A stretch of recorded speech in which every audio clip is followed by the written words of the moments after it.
كيفية إلغاء الاشتراكات في قنوات اليوتيوب الأخرى. يعني أنا عندي قناة يوتيوب ومشترك في قنوات كتير جدا، فمن فترة كنت مهتم بالمحتويات دي، ولكن دلوقتي أنا مش مهتم بالمحتويات دي، مثل مثلا قنوات طبخ، قنوات ألعاب، قنوات أفلام، قنوات شروحات. فأنا من فترة كنت مهتم بالمواضيع بتاع المحتويات دي، تمام، ولكن دلوقتي أنا مبقتش مهتم بالمحتوى ده.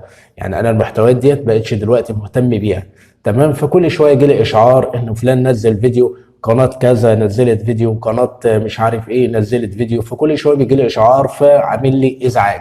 فانا دلوقتي عايز ادخل اعمل الغاء لجميع الاشتراكات في القنوات اليوتيوب الاخرى، عشان ما يجيليش منهم اشعار ان هم نزلوا فيديو ولا اي حاجه، وفي نفس الوقت اكون انا لغيت الاشتراك ما اكونش مشترك في قنواتهم.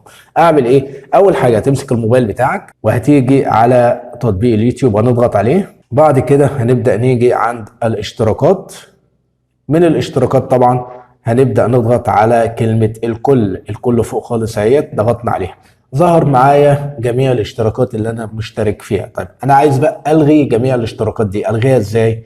هبدأ اعمل كده، اضغط على علامة الجرس وابدأ اقول له الغاء الاشتراك، وهكذا، واقعد اقول له الغاء الاشتراك، نلغي الاشتراك.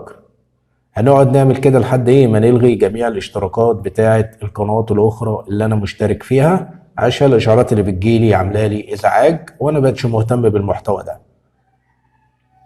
بس كده انا كده لغيت جميع الاشتراكات. لو عملت فريش كده هتلاقي دلوقتي مفيش اي حاجه. لو دخلت على عمليات الاشتراكات تاني بعد كده هبدا اضغط على الكل، مش هلاقي ولا قناه انا مشترك فيها. كده القناه ديت مش مشتركه في اي قناه تانيه.